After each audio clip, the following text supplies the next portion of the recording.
The following program is a production of Ho'ike Kaua'i Community Media. Just 50 feet from the small, quaint playground lies a plaque commemorating a tragedy long shrouded in mystery. For decades, society driven by prejudice against the Filipino community sought to erase the event from history. But one woman, Catherine Lowe, has worked tirelessly in the present day to uncover the truth and share the stories of those who have lost their lives. 100 years ago, in the quiet town of Hanapepe, Kaua'i, a labor dispute erupted into violence, culminating in what is now known as the Hanapepe Massacre. 16 Filipino workers were killed, in addition to 2 police officers. Their lives cut short in the fight for fair treatment and dignity. In her book, Unveiling the Hanapepe Massacre Shrouded in Mystery, Lowe emphasizes the importance of honoring their memory. These were fathers, she writes. They had families. Their stories deserve to be told. Although Kaua'i has come a long way from its plantation-era roots, the massacre serves as a stark reminder to continue holding companies accountable and ensuring that workers are treated with fairness and respect. With recent labor movements sparking renewed interest in this chapter of history, we spoke with local union leaders, community members, and Catherine Lowe herself to set their record straight. In her work, Lowe takes us on a profound journey through time, connecting the struggles of the past with the ongoing fight for workers' rights today. This is their story, and a call to honor their legacy by striving for justice. So so much work. I will follow up with what you said. The Filipinos who were on strike were actually the first activists. And to think that they were on strike for the same things that everybody is on strike for. Higher pay. They were paid $1 a day. They were asking for 2. They worked 10 to 12 hours a day. They wanted to work 8 hours. Some of them worked 6 days a week. They wanted to work 5 days a week. And they wanted better living conditions. So pretty much what everybody is striking for today. Mm-hmm. And so we said in here, not much has changed. Workers are still struggling for the same thing. And our book is called titled Shrouded in Mystery, The Unveiling of the Hanapepe Massacre. Because the massacre, which took place on the 9th of September, 1929, was something that people did not talk about. It took 50 years for the Department of, it was oral history at the University of Hawaii, to do the interviews. But by the time, a lot of those who went on strike had gone on to the world beyond. And so there are just a few. And they're quoted here. The rest were from the community who really did not know what happened. No? But it was a strike by Visayan plantation workers. There were the Ilocanos and the Visayans. But only the Visayans went on strike. They were following Pablo Manlapi. The Ilocanos, largely on the advice of Cayetano Ligot, who was the governor of Ilocos Norte from 1919 to 1922, who was noted to Hawaii as the labor commissioner for the Filipinos, advised the Ilocanos not to go on strike. And that's why only the Visayans went on strike. Now in 1924, there were 26,000 plantation workers of Filipino ancestry. Only 1,600 went on strike. Because most of them were Ilocanos, and some Visayans didn't go on strike either. Only 1,600. So you could see the rate of success was not good. They started on Oahu on April 1st, April Fool's Day. That should have been an indication of something. Anyway, they started on Oahu. They went to the Big Island. They went to Maui. Finally got to Kaua'i. Lihue Plantation and Koloa went on strike in April. Makaweli, which is Makani, Makaweli went on strike in August. Now, the Makaweli plantation workers who went on strike were evicted from their homes. Makaweli.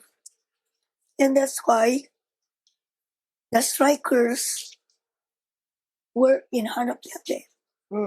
They used a vacant Japanese language schoolhouse as their headquarters. That's the strikers' camp. That's why they were there. Now, the coral plantation workers were more fortunate. They were not evicted from their homes. And in fact, HSPA records, Hawaii Sugar Planters Association records, which I use very much for this, indicate that those who had second hands about going on a strike, they were allowed to go back to work. Coral plantation was kinder to their workers. Now 3 of them died in the massacre. Catherine emphasizes in her book the importance of honoring our ancestors who fought for workers' rights, stating, "Be proud of your ancestors who went on strike to fight for workers' rights. They were among the rare breed of early plantation activists." It's both fascinating and somber to consider how our society tried to erase this crucial part of our history. Piecing together fragmented information presents a significant challenge, especially when historians have different interpretations and potential blame for the massacre. So, if you count our guess, I guess, 2 died on the 10th. 1 was already ready to go with the 14 coffins. They were taken to Hanapepe Cemetery for burial. So the 15 coffins were in the trucks. At least 2 trucks. But the 10th, whose name is, and I apologize, pay attention to this one. His name is spelled right inside. It's Montecillo. Montes in mountain. Pedro. Montecillo. Not Montecillo. It's Monte. Mountain. That's a name. There's a province in the Philippines with that. Anyway, that's his real name. I believe that he was the one who was buried here. But I could not find 4 of them. In all the sources I looked at, there were 4 of them that are not anywhere. One of them is Pedro. There was another Pedro, but he came after the massacre. So I said, that's not the Pedro you want. And so, that's why I say, we barely scratch the surface. People, researchers who come after us, will have to continue and see if they can find. And 8 of them are not in the HSPA records. But that does not, you consulted that, I was going to ask, why are they not in the HSPA? Well, I tell you, I found out that could be two things. Inaccurate recording, or they came under pseudonyms. A lot of them I found out in my research of the Filipinos of Kaua'i. I knew the daughters, so I knew, and it took me a long time to find out his real name, but I did. But I think some of them, or maybe HSPA wanted to hide the records. I don't know. Okay. Anybody's guess. But 8 of those who died, who work at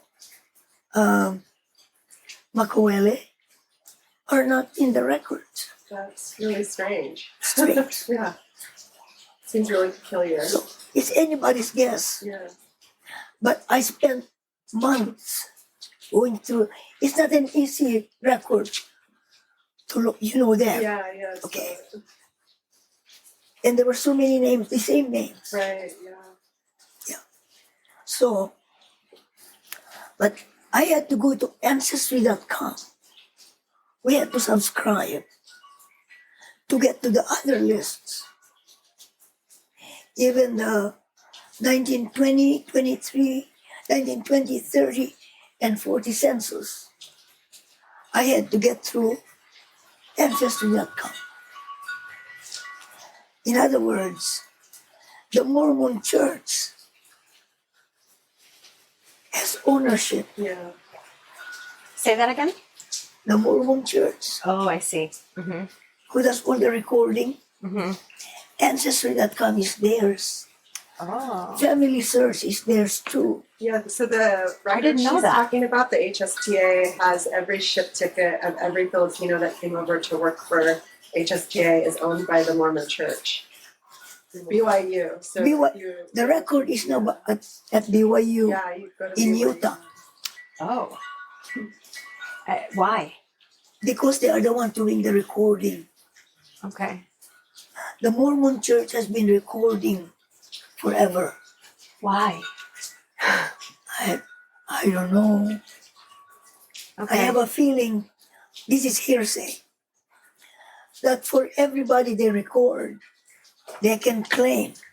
That's what I was going to say. Okay. That's what it is. You heard that, Yeah. right? That was what I was going to say. I don't want to sound like a conspiracy theorist, but But that's what I think too. that's what I heard.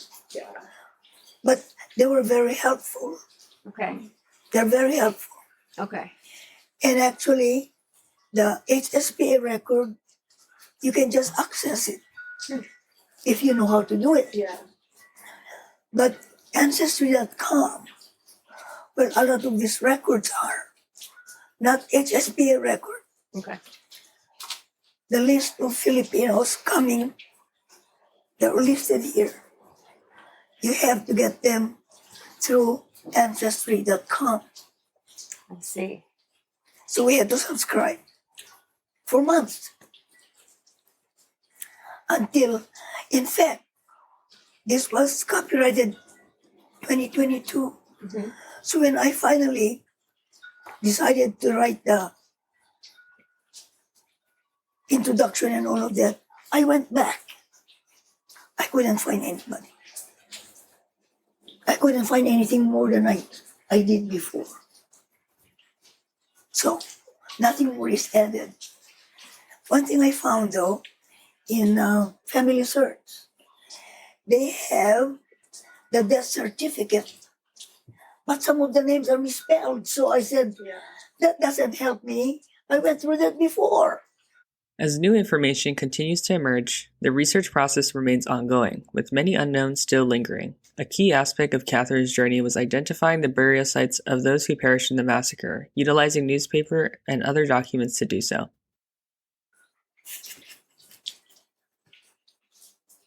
So, Filipino names are hard to research. You know that. Yeah, it's pretty common that when immigrants were coming over to work on the plantations, that whoever was, doing the records at HSTA didn't understand the accent, so they divided families. Like, for example, my last name is Raboot, but I'm related to Rabat, and you can find a lot of information if you look up these ship tickets, because I can look up Raboot and then their names will come up, or you can also find do you guys know about the ship tickets? They're pretty amazing.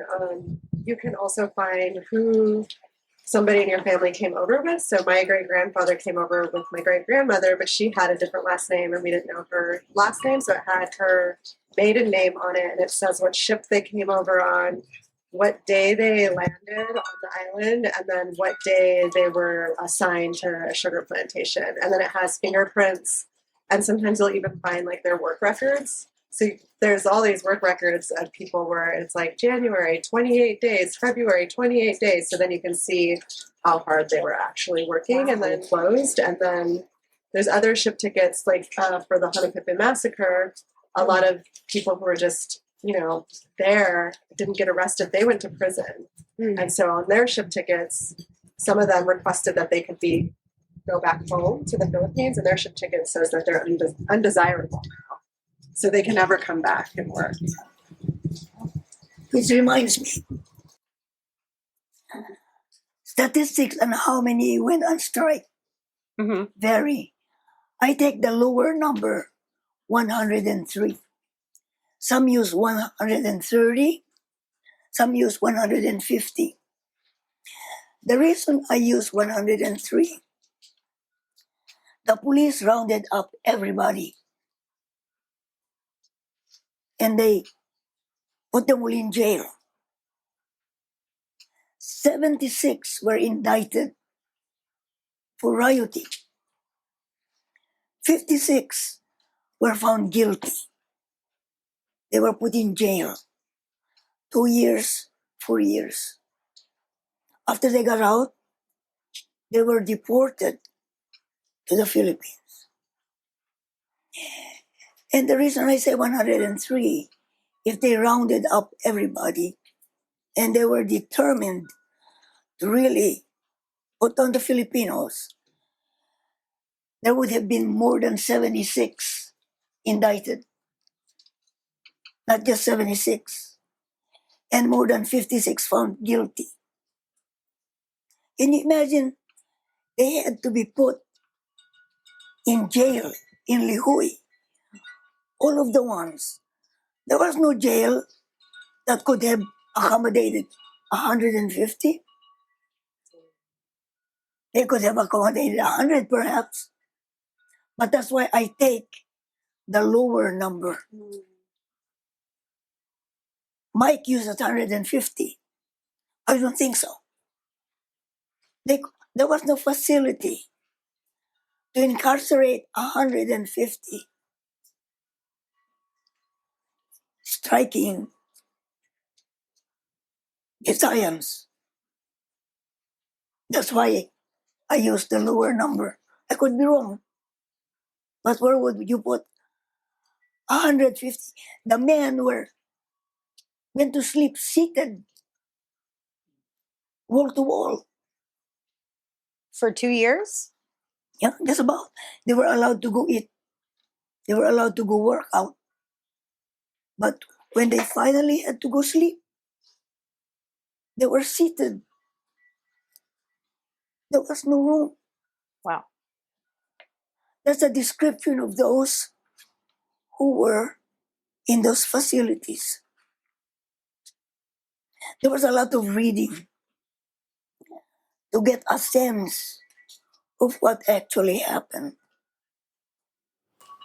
Yeah, a lot of people blame the two Ilocanos for what happened. I don't see. I don't see that at all. I don't see how. I feel like most of the stuff that I see on the internet and articles blame them. The internet. On the internet, yeah. What's their reasoning behind it? Does it say? Is it clear? I think Why? it's because nobody knew really, and I think that the story just got made up. Okay. You know. I don't know. Even the Visayans who went on strike blame the Ilocanos. I don't think we can blame them. No, I don't think we can. So you weren't, did you ever, you said you couldn't track either of the two Ilocano hostages families or where they're at right now? No. Well, you see, Because one of them This- doesn't even show he was here, right? this research ended in 2020, 2021, basically. Okay. Okay. And at the time, I could not find anything on Ramel. Uh-huh. He stayed and was in Waimea. But there's no record that shows he was here when the strike took place. Interesting. So I put it in here because I couldn't reconcile anything. But Luciano went back. Oh, I see. Okay. Yeah. But Ramel stayed here. He was in Waimea. Never at Makawele, Waimea. So I don't know. So there's still a lot of questions that we need to answer. Or your generation will have to answer. I'm too old for that. With your guidance. Huh? With your guidance. Your mentorship. A very relevant example of the lasting impact of these events is reflected in our community is where one of our members in this video has a relative who was adopted by the sheriff involved in the massacre. This illustrates that even after a century, these effects are still felt today. Deputy Kroll adopting your grandmother was so interesting. It's really interesting. I think he was making amends. That's what you said, which was that makes sense. You know, I remember him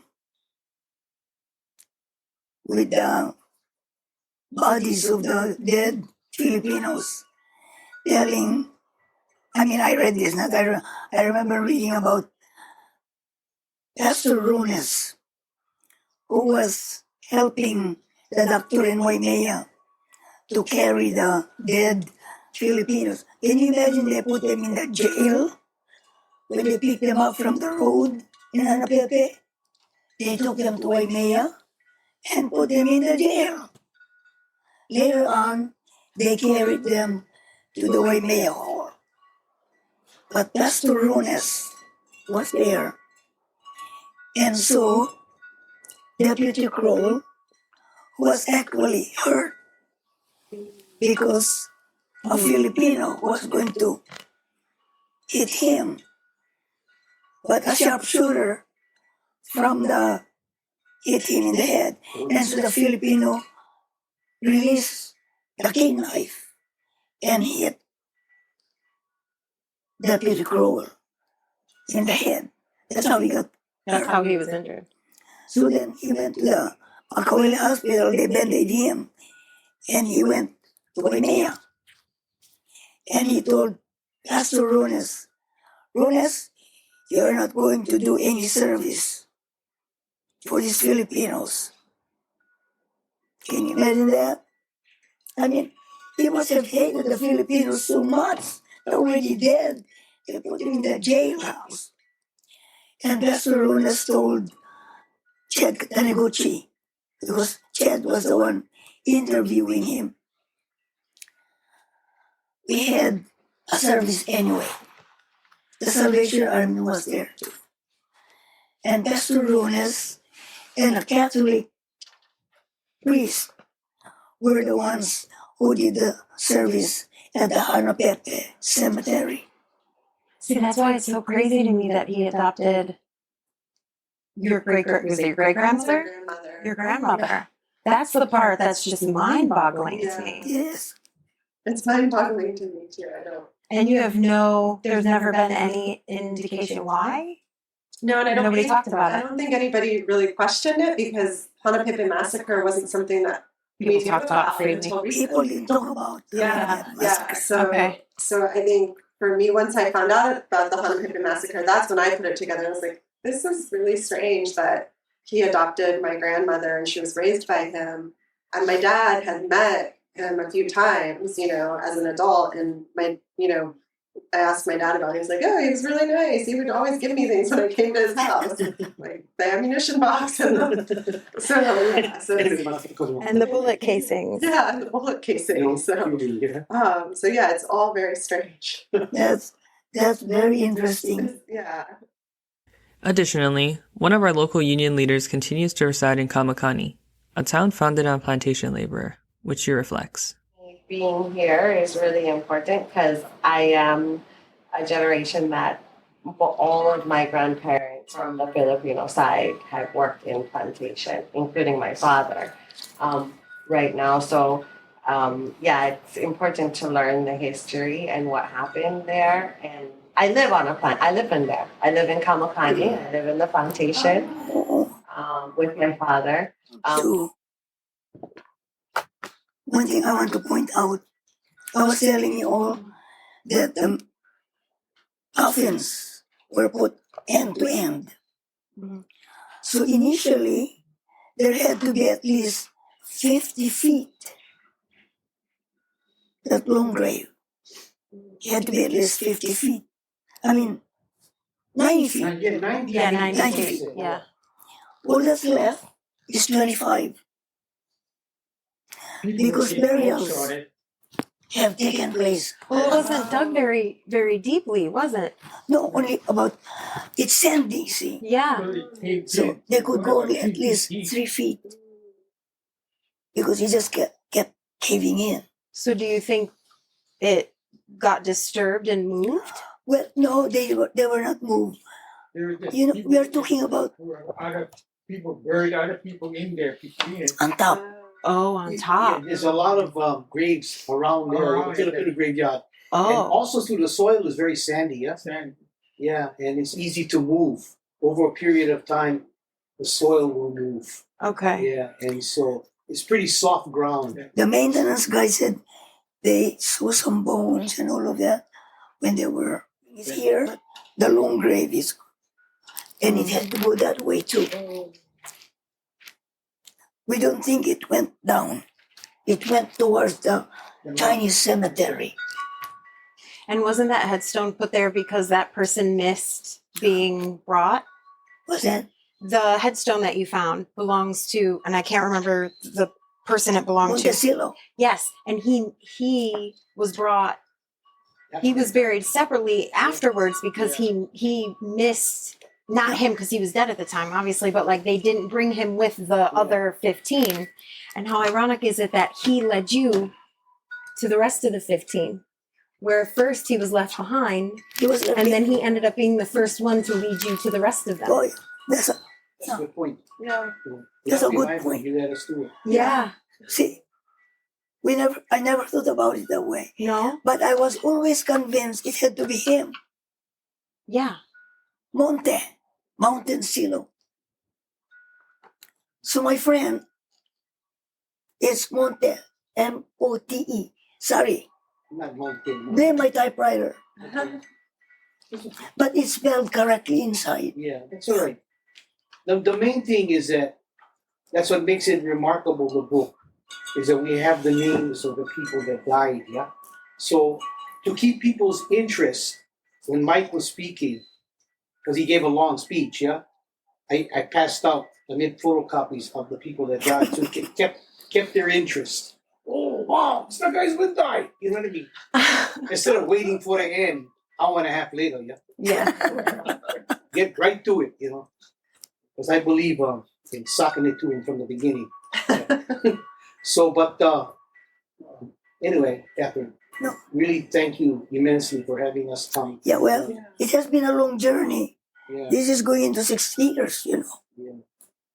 But all these people here will be able to share Huh? the information that we got. Yeah, These guys are our future, they're people. you guys. We're too freaking old already.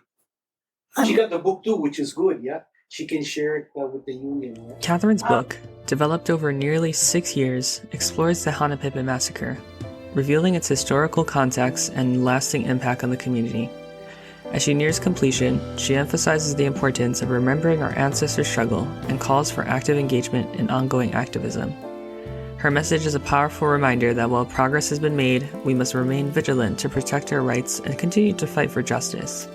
Catherine inspires us to draw strength from our shared history, urging unity and resilience to honor the legacy of those who came before us, ensuring their fight and values endure for future generations.